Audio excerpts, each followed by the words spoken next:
Inversion itu berarti invert, berpindah gitu ya, berpindah urutan, berpindah tempat gitu. Jadi misalnya kata she is a doctor, she is a doctor. Nanti is she a doctor? Di situ ada inversion. Is she-nya berbalik, tukaran tempat. Nah, itu namanya inversion. Jadi di dalam pertanyaan itu bentuknya inversion. Karena yang normalnya kan kalimat positif, she is a doctor, gitu kan. Ketika kita bertanya is she a doctor, itu ada inversion di situ. Nah, untuk inversion itu misalnya ini, yang paling gampang itu kata dare. Ibu Bapak pernah mendengar kalimat misalnya dimulai kata dare? Ada yang bisa memberikan contoh? Boleh diketik di chat kalau mau menjawab, tapi mungkin Ibu Bapak sibuk tidak bisa membuka mikrofonnya, boleh diketik di chat. Kalimat yang diawali dengan there. Itu ada contoh di sini saya tulis. There is a book on the table. Ya, itu contohnya ya, yang simple ya. There is a book on the table. Kalau saya tanya, subjeknya apa ya di kalimat ini?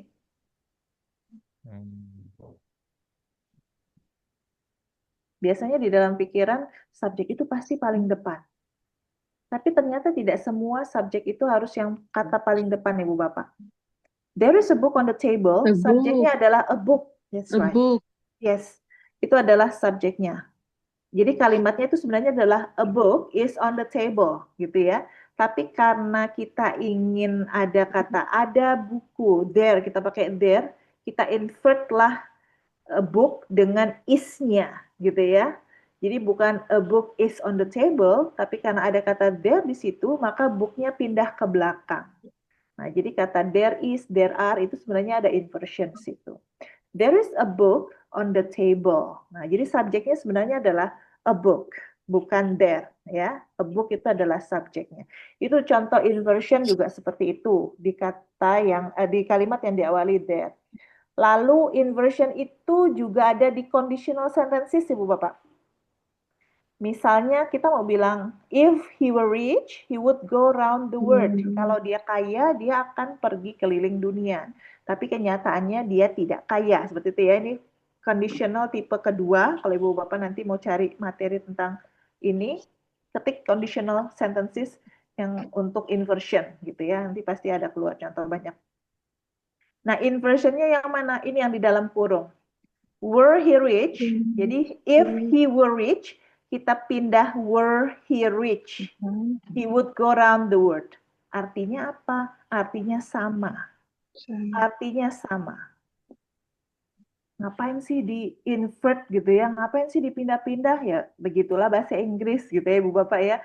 Jadi bahasa Inggris yang formal itu kebanyakan menggunakan inversion. Bahasa Inggris yang formal, konteks situasi formal dalam surat menyurat misalnya, pokoknya dalam situasi atau konteks yang formal itu kebanyakan menggunakan inversion gitu.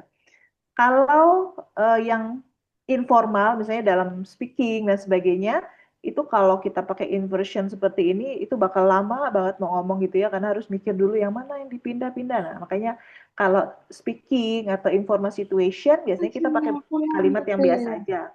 Tapi inversion ini biasanya ada di formal konteks gitu. Sama dengan if she had been here, nanti menjadi had she been here. Nah, itu invert antara she dengan had-nya itu berpindah. If-nya kemana? If-nya hilang. If-nya hilang kalau conditional sentences-nya ada inversion di situ, gitu ya. Nah, terus ini yang paling sering keluar di dalam TOEFL itu dalam kalimat yang diawali dengan not until, not only, only after, never, little, rarely, seldom. Misalnya Ibu Bapak melihat kalimat only after, nah ingat, oh only after itu berarti nanti ada inversion di dalamnya. Only after she left the city, setelah dia meninggalkan kota, Did they feel sad? Did they feel sad? Kok seperti ada bentuk pertanyaan ya, did-nya di depan gitu ya. Harusnya kan langsung, only after she left the city, they felt sad. Gitu kan. Seperti yang tadi kita kerjakan apa sequence of tenses. Harusnya kan seperti itu ya, feel-nya menjadi kata kerja kedua.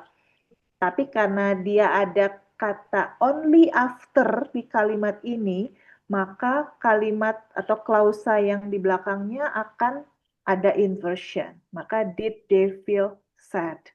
Jadi inversion di dalam kalimat ini biasanya bentuknya mirip-mirip dengan question, gitu ya. Bentuknya akan mirip-mirip dengan question, auxiliary verb-nya di depan sebelum subject. Ingatnya gitu aja, inversion itu berarti auxiliary verb itu letaknya sebelum subject. Mungkin itu cara praktis untuk mengenali inversion. Jadi diingat Ibu Bapak, not until, not only, only after, itu yang paling sering gitu ya. Never, little, rarely, seldom, kalau dia di depan kalimat, maka akan ada inversion di belakangnya. Oke, contohnya di dalam soal seperti ini. Nah, coba. Only after, not until gitu ya, di dalam kalimat dua kalimat ini, itu biasanya bentuknya inversion. Nah, coba Ibu Bapak cari yang nomor 1 apa, nomor 2 apa?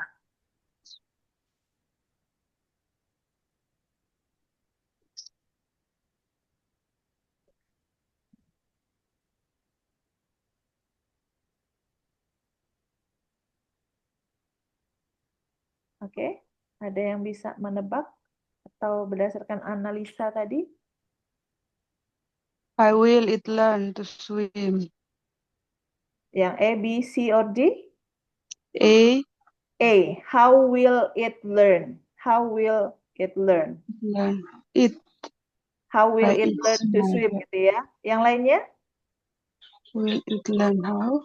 Only after a baby seal is pushed into the sea by its The mother. How Only will? after a baby C. C. ya. C. Ya. Oke.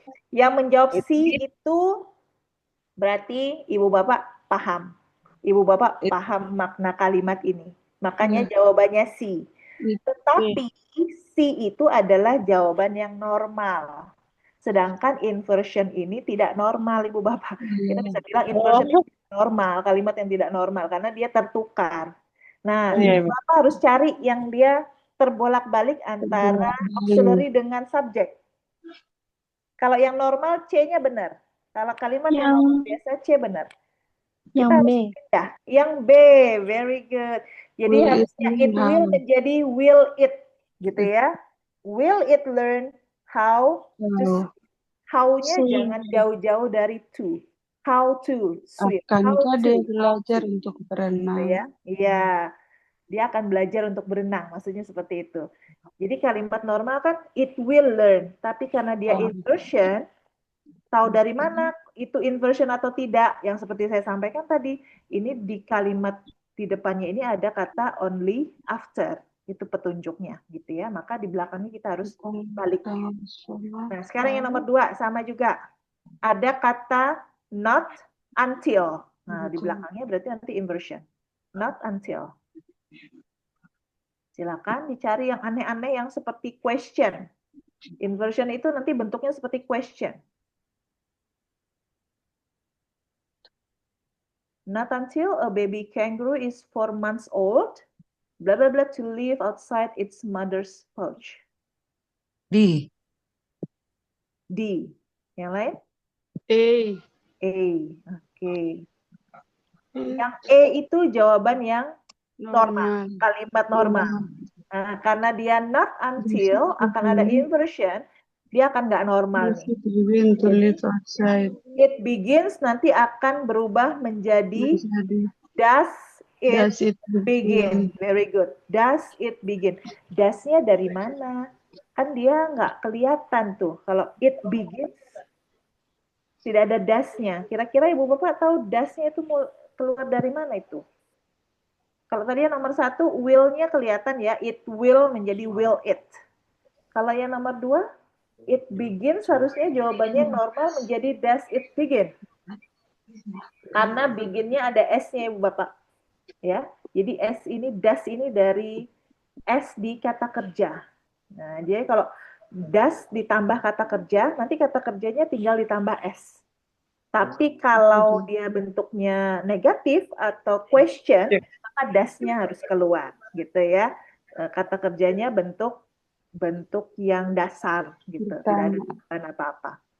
Oke, jadi jawabannya not until a baby kangaroo is 4 months old does it begin to live outside its mother's pouch. Dia seperti pertanyaan tapi bukan pertanyaan. Dia inversion di sini.